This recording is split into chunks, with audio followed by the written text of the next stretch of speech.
Hey, good morning, everybody. It's Jen here with P40 Ministries.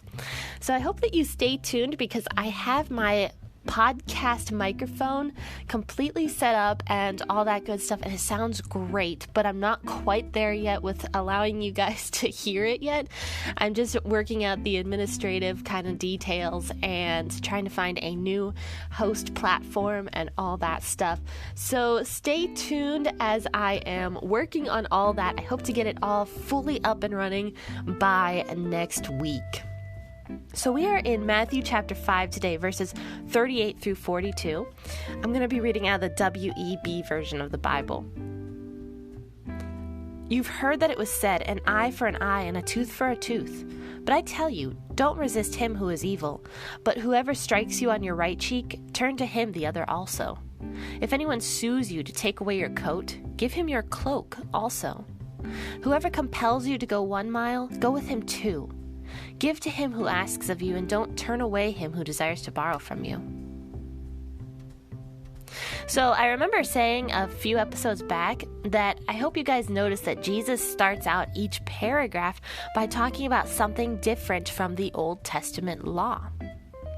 And I believe he's doing this because people had a twisted view of the law back then. And if I'm being completely honest, I think people still have a very twisted view of the law and of the whole Bible. And we have a tendency to twist the Bible to make it what we want to make it. And Garrett and I, my husband, were actually talking about this on my last Thursday's podcast because I had mentioned divorce being at that point only for men.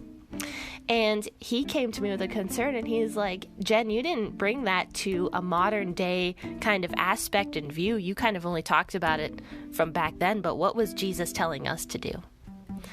And after a little bit of a discussion, he kind of helped me. And, I was sort of wrong by not bringing it forward, that discussion we had on Thursday about divorce, because I was saying at the time it was only for men, right?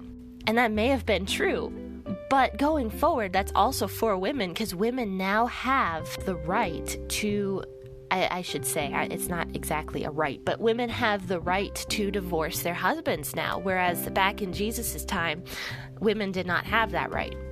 And I should have brought it forward saying that, yes, it's wrong on both sides. It is wrong for a woman to divorce her husband just as much as it's wrong for a man to divorce his wife. And, I didn't make that super clear. And Garrett told me, you got to make that kind of stuff clear. And we had a discussion about twisting scriptures to make it seem like something that you might want to make it.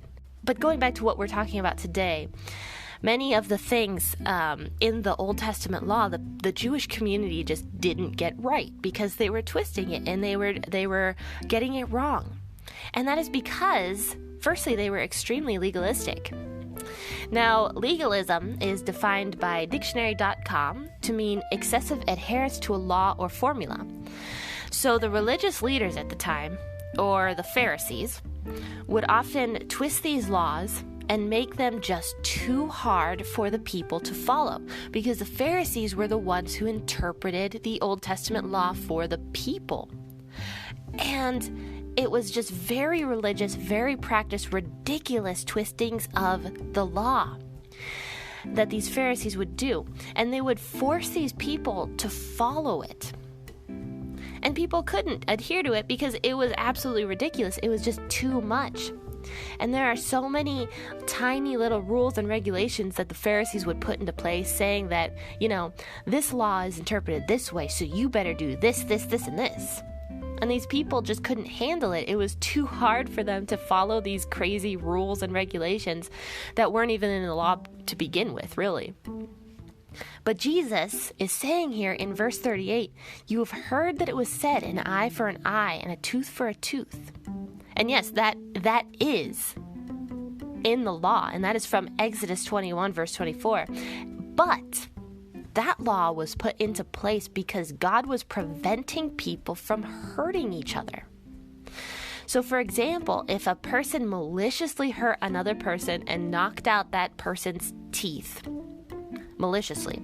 Just because they hated them or they got into a fight or something like that, the judicial court would have the right, because of that law, to do the exact same thing to that person. And then that person would have lost a tooth or as many teeth as that person had knocked out of the other guy's mouth. And that was put into place by God to prevent people from hurting each other. But people at the time of Jesus were taking it to mean that they could have revenge on other people. But that's not what that law was. That law was from Exodus 21, verse 24. That was meant for the judicial court. So for the government, not for the people. So people weren't supposed to take revenge against other people. And God even says in a different portion of Scripture, which I'm not exactly sure where right now, but he says somewhere that revenge is mine. So Jesus is saying here in verse 39, a different way for these people to live. And he says, don't resist him who is evil, but whoever strikes you on your right cheek, turn to him the other also. And I'm sure we've heard that 100,000 times, right? Turn the other cheek. I know I have, but do we ever actually do it? Let's be honest, probably not. I don't often. I would like to, but I am human. But this is a whole new way of thinking. And even nowadays, when somebody says a snarky comment to us, do we turn the other cheek? Do we say, yeah, you're right, I'm sorry? If somebody says something malicious or cruel to us, do we say, I'm sorry? Or do we attack them as well? On Facebook, do we have the courtesy not to say something mean to somebody who says something mean to us? I have a hard time with that one, I'll be honest. But this is what Jesus is saying, turn the other cheek. But imagine somebody slapping you on your cheek and you turning to him and saying, here, take this one too. And I'm pointing at my cheek right now. I know you guys can't see me. But imagine doing that. You know, that's crazy to us. We wouldn't ever think to do that. We would probably fight back. But Jesus goes on to say, if anyone maliciously sues you in court and takes away your coat, give him your shirt also. And this verse right here is my favorite of this passage. It says, whoever compels you to go 1 mile, go with him 2. And the NLT words this one so cool. And this is a paraphrase. But the NLT version says something like, whatever soldier forces you to carry his backpack for 1 mile, carry it for 2 miles. Now, at the time, the Romans had control over Israel. And the Roman soldiers were hated because they mistreated the people. But Jesus is telling these people, if a Roman soldier forces you to carry his backpack for 1 mile, carry it 2 miles with him. And you know, that is what Jesus would have done. We know that. If somebody had forced Jesus to carry his backpack, he would have carried it 2 miles. And we know that. But Jesus is telling us to live this way, and that makes it a little different, doesn't it? I mean, think about that in today's context. If some jerk of a person forces us to carry his backpack, we would carry it 2 miles. But what would that do? You know, what would that do for that person or even for us? First off, that person would probably think that we're nuts going another mile. And secondly, he'd probably feel like a total jerk. Because let's be honest, he'd probably be like, oh man, this person's really nice. Why did I force this person to carry my backpack all this way? And he's going for an extra mile for me.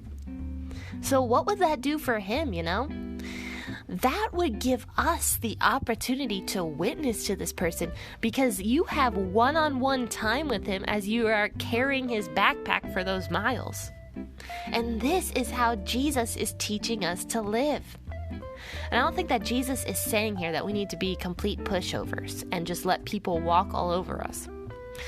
Because there is verses in the Bible that say that we should not do that, right?